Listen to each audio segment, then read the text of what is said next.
nous surveillons 2 zones potentielles de développement pour la formation tropicale. Pour vous assurer de ne rien manquer d'important, aimez, abonnez-vous et activez les notifications. La dépression tropicale 12 a rapidement traversé Madagascar et se trouve maintenant au-dessus du canal du Mozambique. Attendez-vous à de fortes pluies continues à Madagascar, en particulier à Antsiranan et Toamasina, tout au long du week-end.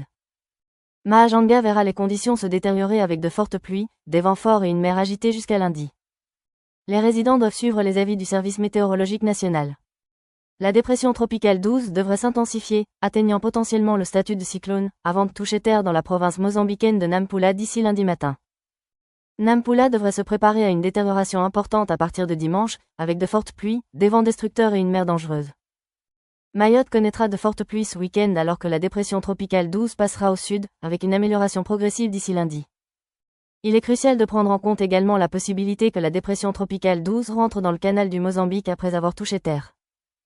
Après qu'un cyclone tropical ait touché terre au Mozambique, sa force s'affaiblit généralement en raison de la friction avec la terre. Cependant, si le système conserve suffisamment de sa circulation et rencontre des conditions favorables, il peut réapparaître au-dessus des eaux chaudes du canal du Mozambique. Les courants directeurs dans l'atmosphère jouent un rôle important. Si ces courants poussent le système vers l'est après avoir touché terre, il peut être repoussé dans le canal.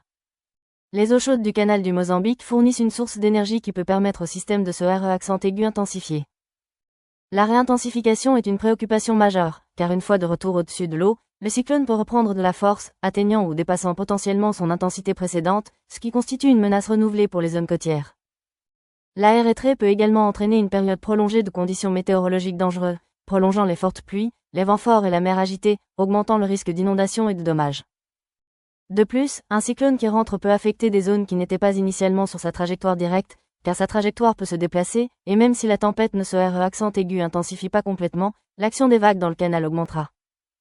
Il est essentiel que les agences météorologiques surveillent de près la trajectoire et l'intensité des cyclones tropicaux, même après leur arrivée sur Terre. Les habitants des zones côtières doivent rester vigilants et continuer à suivre les avis météorologiques, même après l'arrivée initiale sur Terre, et il est très important de prêter une attention particulière aux bulletins météorologiques locaux.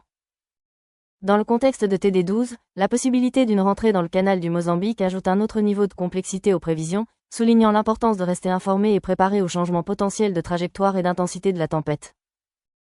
Dans le bassin oriental, la zone de perturbation météorologique 13 s'organise et pourrait se renforcer en tempête tropicale. Cependant, elle devrait faiblir d'ici lundi et ne présente aucune menace pour les terres. Les habitants des zones touchées sont invités à surveiller les prévisions météorologiques locales et à prendre les précautions nécessaires. Cela conclut la mise à jour d'aujourd'hui. Veuillez vous abonner, avec les notifications activées, pour ne jamais manquer une mise à jour, et partagez-la avec vos amis et votre famille pour les aider à rester en sécurité. Restez en sécurité et à bientôt.